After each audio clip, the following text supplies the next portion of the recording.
Basically, what this talk is about, it's a real snapshot. It's Hebrew and Greek, and getting the Hebrew and Greek right through to the King James Version we have today, and all the obstacles that happened on the way through. We just don't understand how lucky we are to be living in Australia with the Bible without the risk of being strangled or burnt at the stake, because that's what happened to a lot of people because they stood up for Jesus Christ. So as I said up there, it's a snapshot. So from way back in Jesus' times right through to when the King James Bible was eventually printed and distributed. Just a little bit of background. The days we use today, Monday, Tuesday, Wednesday, Thursday, Friday, Saturday, Sunday, have all come from little gods, other gods, i.e. Sunday from the sun god, Monday from the moon god, etc., etc., etc. down the page. And here we are in 2023, still using Monday, Tuesday, Wednesday, Thursday, and Thor, the god of Thor, Thursday, etc., etc., and Saturn, Saturday, and whatever. A lot of them are Scandinavian, Assyrian, Greek, and the Romans, etc., etc. So back in those days, a couple of thousand years ago, there was that many gods. If you ask an Indian, Hindu or whatever, how many gods they've got, we had an outreach on Sunday morning down at Victor Harbour, which is absolutely fantastic. Had a lot of opportunity down there. I spoke to an Indian lady, and how many gods have you got? And she said, oh, there's plenty, but I don't necessarily follow any of them. I think there's 1 million. There's one for every thought you can think of. We've got one God. And all the people said. We're focusing this morning on the Roman Empire, which flows right through to the Roman Catholic Church. That's the target, because back in those days, there was so many things happening with various man-made churches and, of course, false churches. And then along comes the Bible, Greek, the Hebrew, and all of a sudden the Roman Empire throws all their efforts to destroy it and kill people, burn people and whatever. So we'll see a little bit of that. So we go back to the times of Nero. I think he blamed the Christians for burning Rome down. I don't know the history about who started that fire, but it certainly wasn't the Christians. And Peter, as you know, was martyred, and that was 30 odd years after Jesus Christ. And so the bloodshed was obviously started before then, but I'm going to start with Peter there. And we'll just look at a few names here. For 250 years, right up into Diocletian, the emperor, the suspicious of the loyalty of Christians to the Roman state, Diocletian started persecuting them. He demanded that all Christian soldiers resign from the army. He forbade gatherings of Christian worship and ordered the destruction of churches and sacred writings. Just imagine if some strange creature came here today and said, right, burn this centre down because Jesus Christ doesn't exist, it's just fabrication, and they blow the place up and they kill everyone in it. It wouldn't particularly be a nice situation. But back then, all these horrible things were happening. Now, talking about other gods, the snapshot there of a few of them. That's the 3 there, and there's another 3 there. And, I like Bacchus, the god of grapes and wine production. And we see down the bottom where the Colosseum, if you've been there, it's a rather incredible complex where lots of Christians lost their lives, and then Russell Crowe was there, I think, with his movie. So for around 300 years, the Hebrew and Greek texts of the Bible were only seen by a small minority. Back in those days, I think only about 10% of people could read. But anyone who actually followed God and his holy scriptures were constantly placing their lives on the line. Millions of Christians died at the hands of the Romans. So a lot of people have died. And there's a figure of somewhere around 10 to 15,000 people have been burnt at the stake. And somewhere between 1 and 50 million people have lost their lives because they were Christians. So around 303, there's a number of emperors, Diocletian, those people up there, issued a series of edicts rescinding Christians' legal rights and demanding that they comply with traditional religious practices, which were obviously nothing to do with God.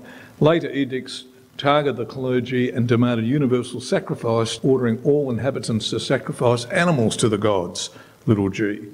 Temple of Jupiter there. A few more temples. So, false gods all over the place. Don't talk to me about Jesus Christ, about God. We've got our own God, thanks very much. And in 304, Diocletian burned all the Bibles in Rome and banned everyone from having one. And as I've already mentioned, only 10% of people could actually read. 313, Constantine, together with his eastern counterpart Licinius, issued the Edict of Milan, which granted religious toleration and the freedom of the persecuted Christians. For 60 or 70 years, the Christians were going along quite nicely, but with a very limited understanding of the scriptures. And then Theodosius comes along. Catholicism officially became the state religion, so we're moving from the Roman Empire into the Roman Catholic Church on this pathway. Officially became the state religion of the Roman Empire by the decree of the emperor. And 2 years after that, Jerome of Stridon, a theologian and historian, was commissioned by Pope Damasus to translate the Hebrew and Greek into Latin Vulgate. Latin, as you know, still exists in the Catholic Church today. It's been very successful in keeping everyone in the dark so they could get away with murder and do whatever they want to do. That's what Latin is. The Latin Vulgate is a late 4th century Latin translation of the Bible. The Roman Catholic Church only used Latin Vulgate along with its countless canons, and they're not guns, which totally changed the context of the Bible. The Roman Catholic Church did not want people to understand the truth. So why did the Roman Catholic Church use Latin as the language for prayers and during the Mass? The Church used Latin for centuries because it was born in the Roman Empire. And when the empire fell, it was a way of keeping them unified around the world. And even many church documents are still translated into Latin, and believe it or not, the Vatican just recently launched a Latin radio station. Incredible. We jump quite a few years here, 382 to 1380. People generally just listen to countless versions of the Bible, along with Roman Catholic canons, which totally distorted the scriptures. So we have absolute total confusion. 500 AD, the scriptures have been translated into many other languages. And in 995 AD, Anglo-Saxon versions had appeared, early roots of the English language. Interesting point here is Oxford University. If you've never been to Oxford University, it's not one big building, it's 36 different campuses spread right throughout Oxford. And if you watch, there's a crime show at night time, Lewis I think it's called, that's always filmed in the city of Oxford. Absolutely beautiful city, and it's a university city with 36 different campuses. And John Wycliffe was educated there, and a bit more about him in a second. But we're talking 1330. He was the first person to translate the Bible from Latin into English. And he was actually a Catholic priest, the books tell me. In 1377, he began a systematic attack on the beliefs and practices of the Catholic Church. He could see, even though he was a priest, he could see that that doesn't stand up to the scriptures.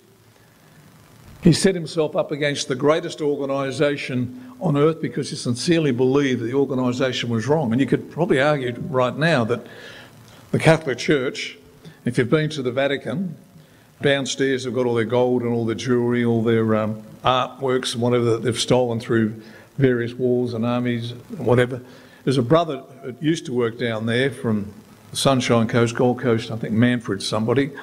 When he worked there he saw all this stuff, and it's just amazing, this incredible organisations worth billions and billions of dollars. So one of his targets was transubstantiation. He condemned the doctrine as idolatrous and unscriptural. And it's an absolute joke. When I first started teaching, I actually taught at a Catholic school, and I heard all about this. This is back in the early 70s. So he had a go at them at that, along with some other people you'll see in a moment. This was just the start. He spoke against the selling of indulgences, the sacrament of confession, the authority of the Pope, and the imperialistic character and wealth of the Catholic Church. As you know, Pastor John is a multi-billionaire, lives in a 50-storey luxury apartment and drives a Maserati. And in the afternoon, he's got a Ferrari. Not. So it's just amazing. Every Wednesday, the Pope comes out to where he's staying now, And we happened to be unlucky on a little cruise years ago, and we just happened to arrive in Rome on a Wednesday.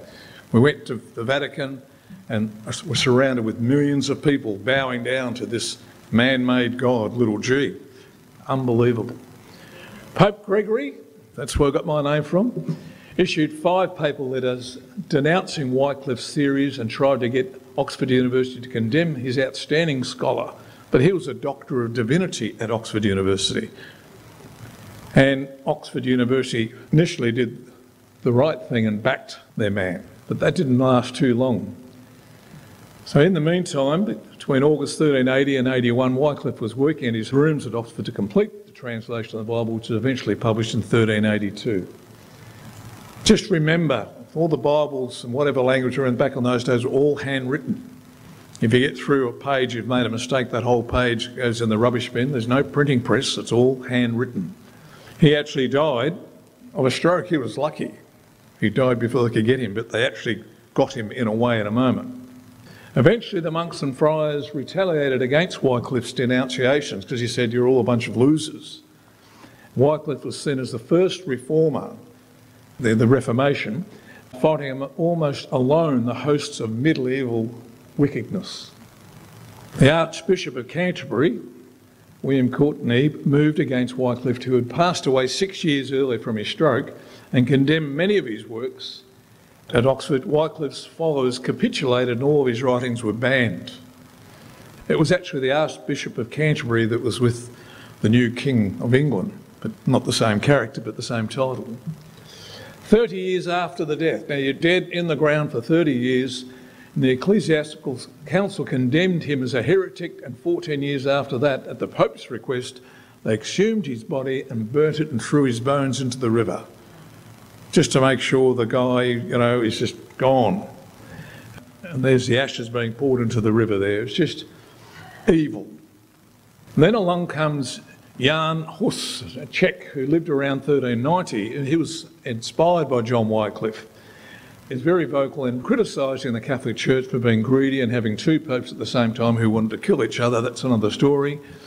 Most of the working class couldn't read at all, so Jan decided to hold free lectures on the Bible in Prague. For his efforts, he was burned at the stake because he was trying to tell people about the truth. Truth prevails, and ironically enough, the statement eventually became the national motto of the Czech Republic.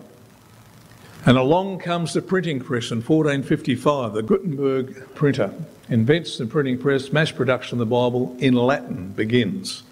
So even though there's some English stuff starting to come out, predominantly Latin at that time. And then along comes Martin Luther, who was a German priest, author and professor, was a major figure in the Protestant Reformation. His beliefs formed the basis of Lutheranism. He came to reject several teachings, and there's quite a bit of information about Luther and all the things, but one of the things we're picking on here is the indulgences. It's just incredible what the Catholic Church manufactured to make money. So he wrote his thesis and stuck it on the Wittenberg Church's door. Luther proposed an academic discussion of the practice and efficacy of indulgences in his 99 Theses of 1517. His refusal to renounce all of his writings at the demand of Pope and the Holy Emperor at the Edict of Worms in 1521 resulted in his excommunication, and he was condemned as an outlaw by the Holy Roman Emperor. A person there just trying to get out the truth. So the Edict of Worms, I'm sure you've all heard about the Edict of Worms, which basically forbade anyone to shelter Martin Luther. So he must have been hiding somewhere pretty well. The edict stated that Luther should be captured and punished as a heretic. We know what the punishment is. It's certainly not 6 months in prison. The Edict of Worms in 1521 was a critical moment in the Protestant Reformation. That Reformation swept through Europe in the 1500s. It resulted in the creation of a branch of Christianity called Protestantism, a name used collectively to refer to the many religious groups that separated the Roman Catholic Church due to the differences in doctrines. At the very end of this presentation, I'm going to show you a couple of slides with 10,000 words on each one, with all the wars between the Christians and these other groups and whatever. Millions of people have died, all believing they're right. The Reformation was a very violent period in Europe. Even family members were often pitted one against the other, a bit like in America with the northern versus the southern, and brother killing brother, and it was just absolutely crazy. Each side, both Catholics and Protestants, were often absolutely certain that they were in the right and that the other side was doing the devil's work. Then along comes Tyndale, and you would have definitely heard that name. In 1526, he completes his translation of the Bible into English. Wycliffe was educated at Oxford, and he was also a chaplain. So Oxford University has got a lot to do with the King James Version. He actually spoke 7 languages. He was a very clever chap. So Oxford University, Hampton Court, where King Henry VIII lived, had a lot to do with it as well. There's a lot of the people tied up there with the King James. So Tyndale was condemned for heresy and strangled and then burned at the stake in 1536.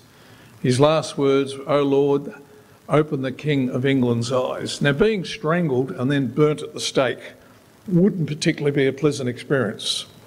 My wife, who's not here today, she had an appointment, probably doesn't know, yesterday I strangled a chook. And it wasn't particularly a pleasant thing, but the chook only had one leg, or one working leg, and I had to put it out of its misery. But strangling the chook wasn't a pleasant experience, and imagine for a human being, unless they do a good job straight away, you're in a bit of strife. That's why the guillotine came in England, because the chopping block and the Tower of London, quite often the guys weren't that experienced, and it would take a few hits. In the meantime, you're looking up thinking, we'll get on with it. So the guillotine was far more efficient. But getting back to this, 3 years later, his prayer was answered when King Henry VIII allowed the Bible in every parish church in England. He also booted out the Pope, because if you know all about anything about King Henry, he was a bit of an egotistical, horrible sort of person. Kicked the Pope out, which is one good thing that he did, and he became the head of the Church of England. In 39, Coverdale finished the Great Bible, which was approved by Henry VIII, but when Queen Mary took the throne, she took away all Coverdale's religious authority. Most people believe that he would be executed, but the King of Denmark persuaded Mary to send Coverdale to Denmark instead of killing him. So he seems to have escaped. Then we move on to John Rogers, an English clergyman, Bible translator and commentator. He guided the development of the Matthew Bible, which you would have all heard about in vernacular English during the reign of Henry VIII, and was the first English Protestant executed as a heretic. Mary I of England who was determined to restore the Roman Catholicism. So it's a fairly bloodthirsty time, and a whole lot of other people have died at the same time. I'm just jumping from mountain to mountain here. In 1603, along comes James VI of Scotland, who became James I of Great Britain when he took over the throne of England, thus uniting the two kingdoms. King James was from the line of David and was a lifelong Protestant, not a Catholic. So during James' journey to London, James was presented with a petition of the Puritans calling for reforms within the Church of England.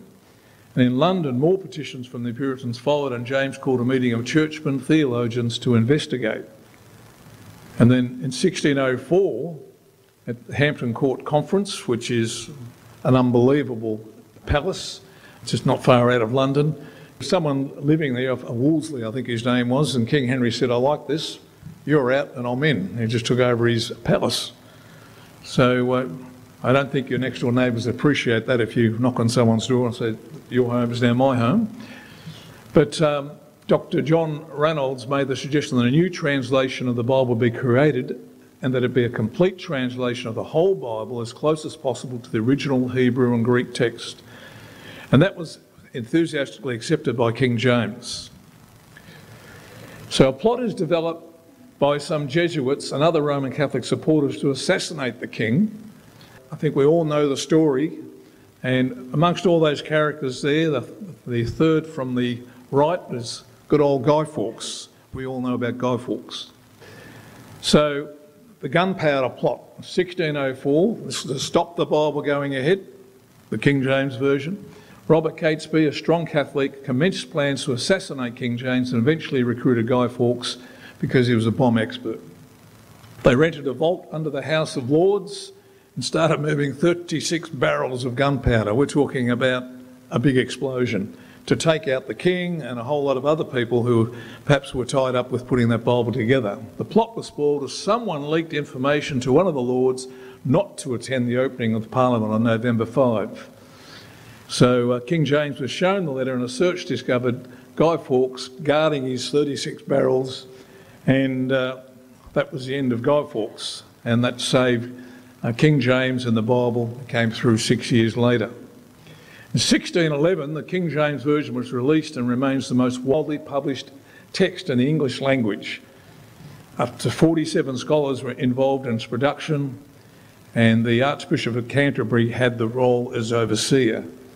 Up to 47 scholars. There's a lot of people who tried their very best to get it right.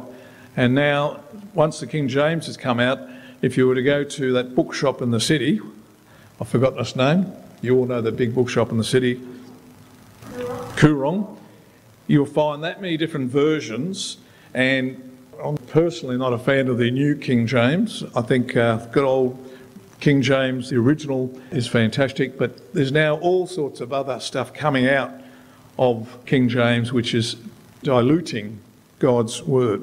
Not good. And there's a copy of one of the first versions that come out of the King James. So I've deliberately omitted countless numbers of religious wars that have occurred over the last 2,000 years, Catholics versus Protestants, Islam versus Christianity, and we've got thousands of churches today, and we're fortunate enough, looking around the room here, I see lots of old faces that have been here for decades, which is absolutely fantastic. We've found ourselves in the right place that's not diluting the word. We've got the truth. We don't have any excesses. We're just on the straight and narrow road, and we can see the Lord's going to be coming back so soon with Putin going crazy. If you haven't heard the news, Putin shot down a jet yesterday with that guy who was going to form I forget his name, who's going to form a little bit of a war against Russia. He's a mercenary. And him and 10 others went down on the jet yesterday. So Putin got him. So the story goes on the news today. So Putin is just a crazy man. You've got a crazy man running Iran, a crazy person running China and the other countries associated.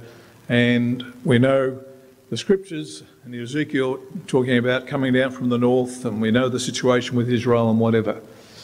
But we know there's only one God, one way, and one Spirit. That's the Holy Spirit we have, speaking in tongues and just enjoying the fellowship. I've been the Lord coming on 47, 48 years, and it's just been the best time of my life. We henceforth be no more children tossed to and fro and carried about with every wind of doctrine by the sleight of men and cunning craftiness whereby they lie in wait to deceive. That's the Catholic Church, not Catholic people. You know, I know some Catholics, they're lovely people. They're just being deceived by the system that their father, their grandfather, their great-grandfather, and that must be right because, you know, I'm born a Catholic, die a Catholic, you've all heard that. And they will, they'll die, right, but they're not going to be born again because they're not watching and reading the true scriptures. If they read the truth, they'd be spirit-filled. Here is wisdom. Let him that hath understanding count the number of the beast, for it is a number of the man, and his number is 666. And down the bottom, the Pope's official title in Latin is Vicarius Filii Dei, whatever, Vicar Son of God in brackets. If you add that up using Roman numerals, you get the number 666. Go up to the top. Let him have the understanding the count, the number of the beast is 666. Now, we don't have any 666 in the Revival Fellowship. We know that is evil, and we're on God's side. And following God means we're going to live forever if we follow in his ways. And you know, all this destruction, all the murder, it's just unbelievably unnecessary, but evil has been trying to overshadow what is right and what God wants. If you look in red, there are various dramas that have happened where people have lost their lives. Another page there, like a war, the Spanish succession, the Glorious Revolution, it goes on, etc., etc. Lots of people have lost their lives. The Bishops' War, the English Civil War, the 30 Years' War, the Irish Confederate War. Everyone's killing everybody and still doing it today. And all I know is that If we receive the Spirit, we walk on the Spirit, we're going to be there when the Lord comes back.